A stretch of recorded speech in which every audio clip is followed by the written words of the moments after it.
I thought I was just lost. But that night changed everything. It was supposed to be a 5-minute detour. I had typed the wrong address into my GPS, and instead of arriving at a cozy little bookstore downtown, I found myself driving through narrow streets lined with flickering streetlights and buildings that looked forgotten by time. The kind of neighborhood where the air feels different, thick, tense, like it's holding its breath. I wasn't scared at first, just annoyed. I'd moved to this city 3 weeks ago. New job, new apartment, new life. Everything was supposed to be fresh starts and Sunday morning lattes. Not whatever this was. When my car stalled at a red light that didn't seem to turn green, I decided to park and figure out directions. That's when I heard it. Laughter, not the friendly kind. It came from a group of young men across the street, standing outside a corner store. They were watching me, whispering. One of them started walking over. I looked away, heart racing. "Hey, you lost or just sightseeing?" He called out with a grin that didn't reach his eyes. I mumbled something about being fine, trying to keep my voice steady. He didn't buy it. "Pretty girl like you shouldn't be alone around here," he said, stepping closer. His friends laughed behind him, loud and mocking. "Maybe we should give her a real tour." I backed up, my hand fumbling for my phone inside my coat. My breath caught in my throat. I could feel panic rising, clawing at my chest. No one was around. No traffic. Just them. Just me. And then a shadow stepped between us. He was tall, lean, dressed in dark jeans and a black hoodie. He didn't say a word. He just stood there, like a wall between me and danger. The guy harassing me flinched, suddenly unsure. "Chill, Malik. We were just messing around." But the man, Malik, didn't laugh. He didn't move. His eyes, sharp and cold, locked on the guy like a silent warning. After a tense pause, the group backed off, muttering curses as they walked away. Only then did Malik turn to me. His face was unreadable. "You shouldn't be here," he said flatly. I got lost," I stammered. He looked me over once, not in a flirty way, in a what kind of idiot walks in here alone kind of way. He didn't ask my name, didn't offer his.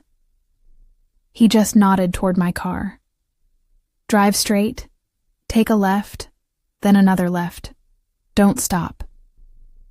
And just like that, he turned and walked away, vanishing into the shadows like he'd never been there. But something inside me shifted. That night, I couldn't explain it. He saved me. But there was something in his eyes. Something broken. Something I couldn't forget. And I didn't know it yet. But that wouldn't be the last time I saw him. Not even close. Emily James wasn't the kind of girl who usually made mistakes. She planned everything. From what she wore each day, to how many steps it took to reach her next promotion. But ever since she moved to the city 3 weeks ago, nothing had gone as planned. Her new job at Horizon and Bloom Marketing was supposed to be the fresh start. Big clients, high-rise office, and that soft clink of coffee mugs in glass meeting rooms. She'd earned it. But no one warned her that starting over also meant being invisible in a city that never looked anyone in the eyes. She didn't tell anyone at work about what happened that night. The night she got lost. The night someone had to save her. Because how do you explain that a stranger you barely saw, someone who didn't even tell you his name, has been living in your mind ever since? Every time she passed a dark alley, she half expected to see him again. That tall, silent wall of a man who had vanished without a word. But cities don't work like fairy tales. People cross paths and disappear. That's just how it is. Malik. Carter had long stopped believing in second chances. Once upon a time, he was that kid. The one cops watched too closely. The one teachers gave up on. He'd made mistakes, got caught, paid the price. But when his mother fell ill, something in him cracked open. He left the street life behind, picked up a wrench, and built a new life as a mechanic in the neighborhood that raised him and nearly destroyed him. He didn't save that girl because he wanted to be a hero. He did it because no one else would, and he didn't think of her again. Not really. Just sometimes when he walked past the same corner store at night, he'd glance down the street, wondering if she made it home okay. But the city moves on. People vanish. That's just how it is. So when Emily walked into the community center 2 weeks later, clipboard in hand, heels clicking across the floor like she didn't belong, Malik's heart stuttered. She didn't notice him at first. She was talking to the director about branding strategies and outreach campaigns, her polished voice full of ideas and deadlines. And then her eyes met his. A flicker of recognition. A spark of something more. He narrowed his gaze. Of all people. Why her? She blinked, stunned. Him? Neither said a word. But they both knew. The city may not believe in second chances, but fate clearly did. Emily didn't expect much when her manager handed her the new project brief. Community outreach, it said in bold letters. Design. A campaign to highlight grassroots efforts in underserved neighborhoods. It sounded noble, safe, boring, until she saw the address. It was the same part of town she had sworn never to return to. The same place her heart still raced thinking about. But professionalism trumped fear, so that Friday morning, dressed in a crisp blazer and armed with talking points, she stepped into the community center with practiced confidence. At least, until she saw him. Malik was in the middle of tightening bolts on a new basketball hoop out back when she walked in. The clang of metal against metal stopped. Slowly he stood, wiping grease from his hands, his eyes narrowing the moment they landed. On her, her breath caught, of all people. You again, he muttered, more of a warning than a greeting. Emily straightened. Nice to see you too. He didn't smile. Of course she was back. This time with her designer bag and camera-ready voice. Probably here to collect heartwarming stories and snap photos for some polished campaign. Another girl from uptown trying to make herself feel good. You're working this gig now? He asked, wiping his hands on a rag. I was assigned here, she replied, cool and measured. I'm here to help. Help? His laugh was bitter. Right, like, help turn us into another headline? She flinched. You don't even know. Me. And you don't know this place. He shot back. There it was. The wall. The same wall she'd felt the night he saved her. But this time it stung. I'm not your enemy, Malik. He looked at her for a long second, then turned back to his work. We'll see. In that moment, she realized something. He hadn't just saved her that night. He'd judged her. And maybe she was judging him right back. But the project had just begun. And whether they liked it or not, they were stuck. It didn't take long for Emily to realize that working with Malik was going to be challenging. Every idea she pitched, he shot down with an almost uncanny precision, as if he could predict her every move. Those posters? They look like something from a high school project.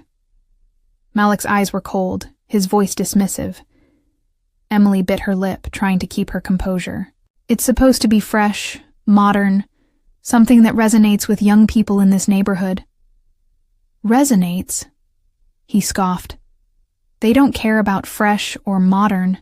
They care about survival, not your shiny images, Aishan.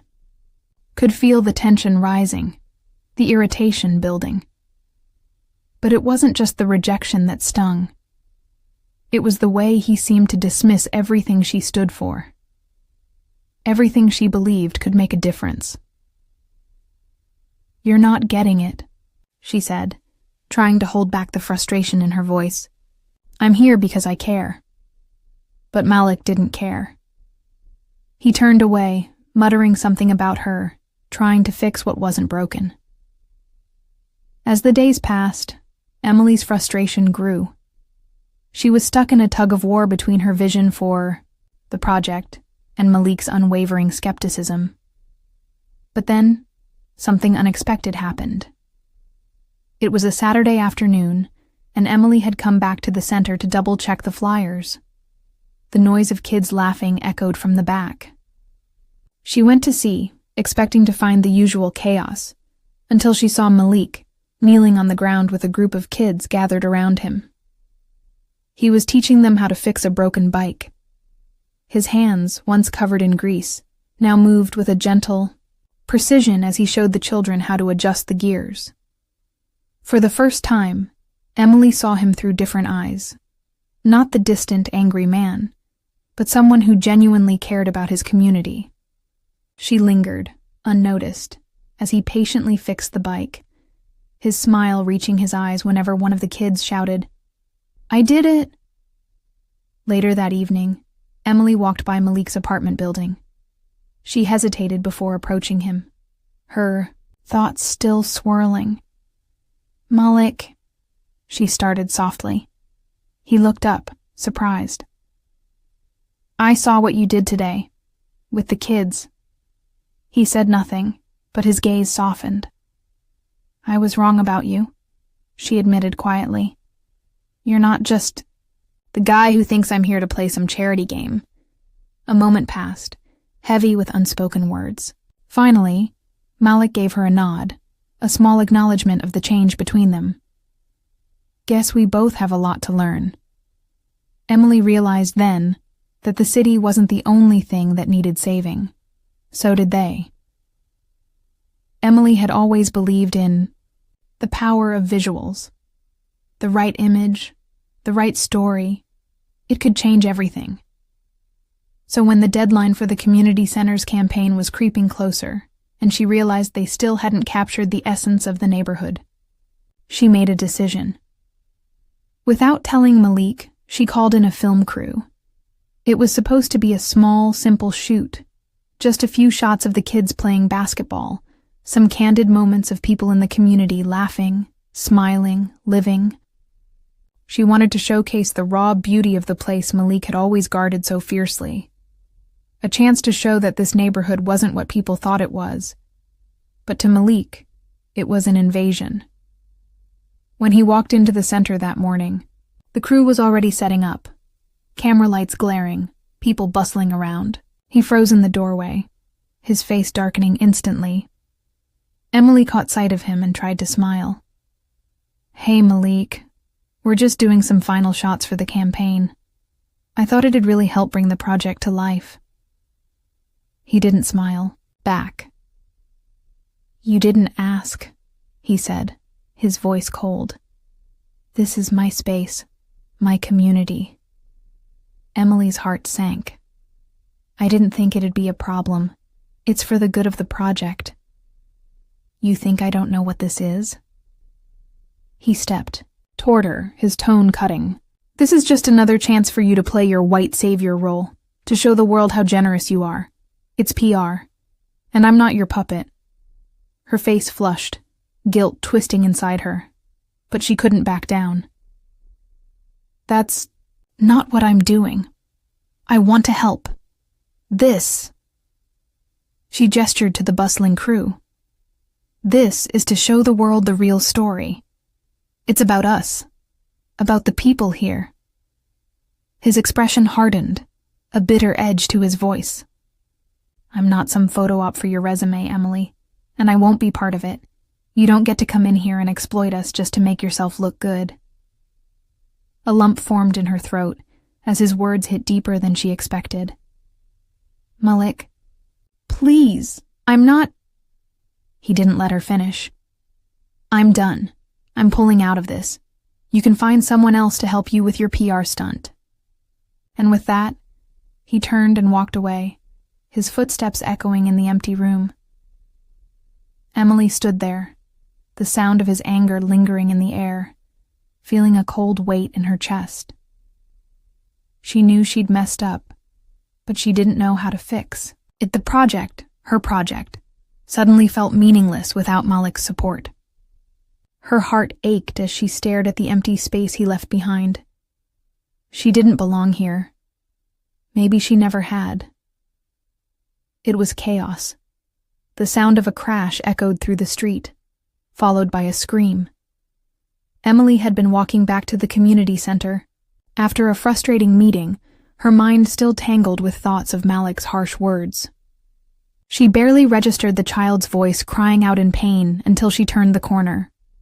A little boy, no more than 8, was sprawled on the ground, blood pooling around his leg from a broken bike. The crowd that had gathered stood frozen in shock. Without thinking, Emily ran toward him. Her heart pounded in her chest, and she barely noticed how the world seemed to blur around her. Hey, it's okay," she whispered, kneeling beside him. His eyes were wide with fear. The boy was in shock, barely able to speak, but Emily kept talking, trying to calm him. She could see the injury. His leg was twisted at an unnatural angle. He needed help. Fast. "Someone call an ambulance," she shouted, but no one moved. Her voice was urgent, her hands trembling as she gently held his injured leg. She kept talking to him, her voice a soft, steady anchor in the chaos. Then, as if on cue, Malik appeared. He had been nearby, no doubt hearing the commotion. His eyes locked onto the situation, and without a word, he rushed forward, kneeling, next to her. "I'm driving him to the hospital," Malik said, his voice low but certain. Emily barely had time to protest before he had the boy in his arms, carrying him with surprising ease. "Malik, wait!" Emily called out, but he didn't pause. He was already on the move. She hesitated for a second, then followed. In the emergency room. They both stood, waiting in tense silence. The boy had been stabilized, but the tension between Emily and Malik still hung heavy in the air. Neither of them spoke, but their eyes met. Finally, this time, with no walls. "Why did you do that?" Malik broke the silence first, his voice rough. Emily took a deep breath. "Because I couldn't just stand there and do nothing. I'm not like what you think. I'm not just here for a headline. I care." Malik's face softened, but his voice was still guarded. I thought you were just here to take pictures, to make it all look good." "I'm sorry," Emily said quietly. "I never meant for you to feel that way. I thought I was helping, but I see now that I was just pushing my own agenda." Malik nodded slowly. "I get that now. I should have trusted you." There was a long pause before he spoke again, his voice quieter. "I've been so used to protecting this place. I didn't see that maybe I could let someone else help." "I want to help," Emily said, her voice soft but firm. "I want to make a difference. Not for me, but for this community." Malik studied her for a long moment, the walls between them starting to crumble. "I know. And maybe I need to let people in too." They stood there for a while, two people who had misunderstood each other. But in that shared silence, they found the understanding they had both been looking for. The campaign was a success. The neighborhood that had once been overlooked now buzzed with energy. New investments had flowed into the area, local businesses were thriving, and the community center was alive with activity. Emily watched from the corner of the room, feeling a sense of accomplishment wash over her. This wasn't just a project anymore, it was a transformation, a real one, and it hadn't been easy. There had been moments of tension, of doubts and disagreements, but in the end, it had all been worth it. Malik had stayed true to his word. He'd helped bridge the gap between the community and the outside world, even though it hadn't been simple. Together, they'd built something that mattered. But beyond the project, something else had been built, the connection between them. Later that evening, Malik invited Emily to take a walk through the neighborhood. The sun was setting, casting a warm glow over the streets, the vibrant energy of the community around them. "Let's walk," he said, his voice gentle. Emily hesitated for a moment, but then she followed him. It was strange, walking through the same area she had once feared so much. Back then, the sounds of the street had been intimidating. The alleyways, the unfamiliar faces, all had seemed so foreign to her. But now it felt different. She walked beside Malik, her pace slower this time. This wasn't just the place she had once gotten lost in. This was a place that had opened its arms to her, where she had learned not just about the neighborhood, but about herself. "This place used to scare me," she said quietly, glancing around. "But now it feels like home, because you're here." Malik smiled softly at her words, his hand brushing lightly against hers. There were no more barriers, no more misunderstandings. They were no longer two people from completely different worlds. They had found common ground, built on mutual respect and understanding. "You've changed too," Malik said, his voice warm. "You're not the same person who walked in here months ago. You've learned to see things differently, and I think you've made this place a little better too." Emily smiled, her heart swelling with gratitude. She didn't need to say anything more. The silence between them was comfortable, full of unspoken understanding. They walked side by side, the world around them buzzing with life, but the two of them were in their own little bubble. The city was no longer a place of fear for Emily. It was a place of hope, of new beginnings. And with Malik by her side, she knew she wasn't alone. The story of Emily and Malik is a testament to the power of change and love overcoming barriers. In the beginning, Emily couldn't see the beauty and strength of this neighborhood. But as she opened her heart, faced differences, and learned to understand those around her, she found a place she could call home. Malik, the man who once guarded his neighborhood with caution, learned to trust those from the outside who truly wanted to help. Starting with doubt and misunderstanding, they ultimately found each other, not just in work, but in emotion. They proved that sometimes, in order to make real change, we must step outside of our comfort zones and challenge ourselves. And sometimes, love is the key that opens the door to new possibilities. This story is not just about love, it's about perseverance, trust, and transformation.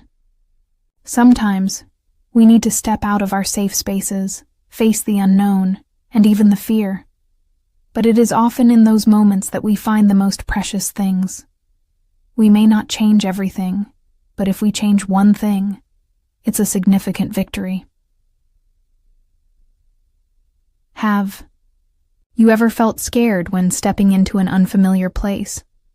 Like Emily. How did you overcome that fear? How do you think love and understanding can change a community? If you found yourself in a difficult situation, how would you open your heart and connect with those around you?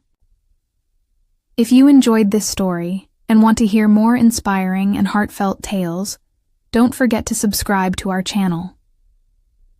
will always bring you great content about love, change, and emotional journeys. Share this story with your friends and family to spread the message of love and understanding. Thank you for watching, and we'll see you in the next story.